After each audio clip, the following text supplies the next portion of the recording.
Our Clapton Console Table comes with these contents. These are the tools that you'll need. First, lay the planks on the floor with the logos facing upwards. Use a straight edge to align the planks.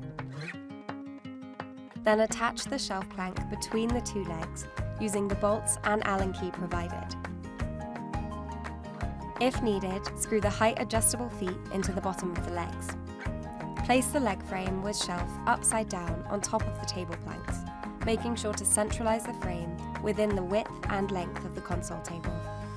Drill pilot holes through the leg frame into the planks, then fix in place using the screws provided. Repeat for the other side of the frame. Take care turning over your table.